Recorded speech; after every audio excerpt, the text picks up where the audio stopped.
அனைவருக்கும் வணக்கம்.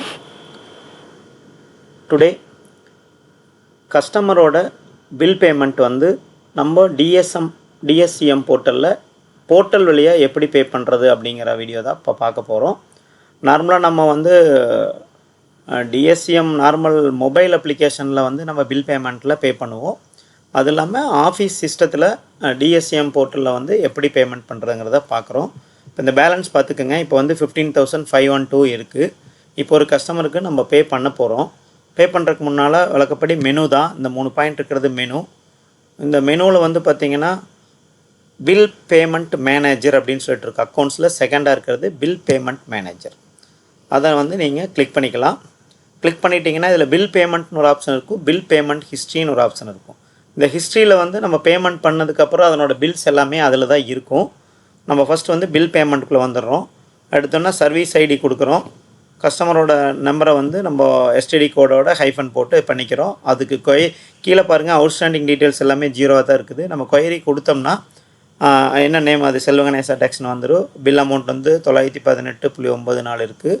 Service numbers எல்லா டீட்டெயில்ஸுமே அவுட்ஸ்டாண்டிங் இருக்குது. டியூ டேட் அவங்களுக்கு 24 முடிஞ்சு இப்போ அவுட் கோயிங் கூட பாராக இருக்குது. நம்ம இந்த போர்ட்டல் பொறுத்த வரைக்கும் இப்போ அட்வான்ஸாக என்ன இருக்குதுன்னா, இதுக்கு முன்னால் நம்ம எஃப்எம்எஸில் இருக்கும்போது நம்ம ஒரு பாரத் ஃபைபர் ஆப்பில் வந்து கஸ்டமருக்கு வந்து பில் பேமெண்ட் பண்ணணும்னா நமக்கு ரீகனெக்ஷனுக்கு மினிமம் 4 hours வரைக்கும் எடுக்கும்.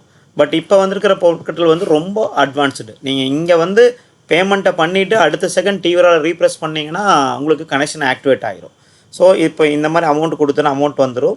இதில் நீங்கள் பேமெண்ட்டுன்னு கொடுத்துட்டிங்கன்னா இது என்ன அமௌண்ட்டுன்னு சொல்லி கேட்கும்.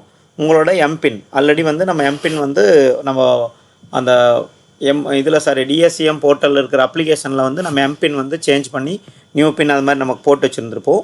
ஸோ வந்து நான் இப்போ எம்பின் கொடுக்குறேன். எம்பின் கொடுத்துட்டு கன்ஃபார்ம் கொடுத்தீங்கன்னா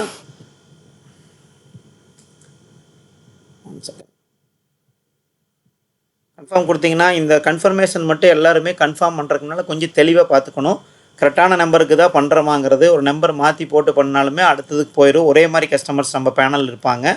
இதை வந்து இதுலேயே சொல்லிடுறாங்க, கேனாட் பி ரிவர்ஸ்டுன்னு சொல்லிட்டு.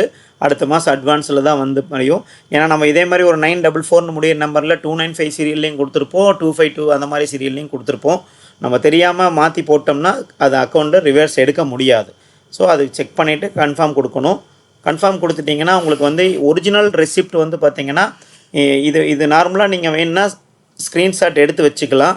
இப்போ கஸ்டமருக்கு வந்து ரிஜிஸ்டர்டு மொபைல் நம்பருக்கு வந்து அவங்களுக்கு ஒரு எஸ்எம்எஸ் போயிடும்.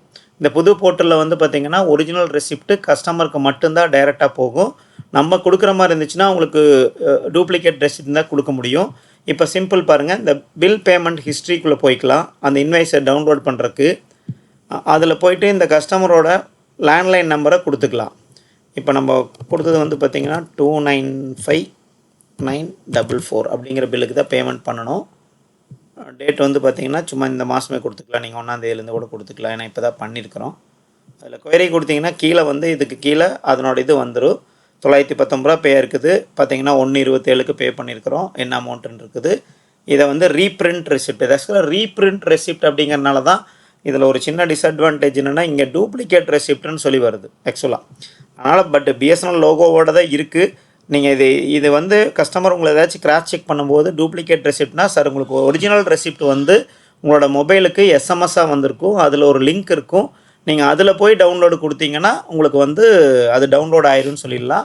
இதை நீங்கள் டவுன்லோடு பண்ணோன்னாலும் கஸ்டமருக்கு இந்த இடத்துல டவுன்லோட் ஆப்ஷனில் டவுன்லோட் பண்ணி நீங்கள் வாட்ஸ்அப்பில் டவுன்லோட் பண்ணுறனாலும் சொல்லிடலாம். தென் இது வந்து கஸ்டமருக்கு எப்படி நம்ம போர்ட்டல் வழியாக பே பண்ணுறது. சேம் இதே தான் மொபைல் அப்ளிகேஷனில் போய் நீங்கள் டிஎஸ்சிஎம் அப்ளிகேஷனில் பண்ணிங்கனாலே அதில் பில் பேமெண்ட்டுன்னு சொல்லிட்டு ஒரு ஆப்ஷனே இருக்கும். அதில் போனீங்கன்னா நீங்கள் பில் பே பண்ணிக்கலாம். சேம் இதே தான். கஸ்டமரோட லேண்ட்லைன் நம்பர் அதில் கொடுக்கணும், ஃபெச் பண்ணணும், கஸ்டமரோட டீட்டெயில்ஸ் எல்லாமே வரும், எம்பின் போடணும். அதுலேயுமே இன்வாய்ஸ் வந்து டவுன்லோட் பண்ணுற மாதிரி வராது. கஸ்டமருக்கு தான் ஒரிஜினல் போகும் எஸ்எம்எஸில். நீங்கள் வந்து ஸ்க்ரீன்ஷாட் மட்டும்தான் எடுத்து வச்சுக்க முடியும். தேங்க்யூ. ஏதாச்சும் டவுட்ஸ் இருந்தால் கூட நீங்கள் கேட்கலாம். தேங்க்யூ.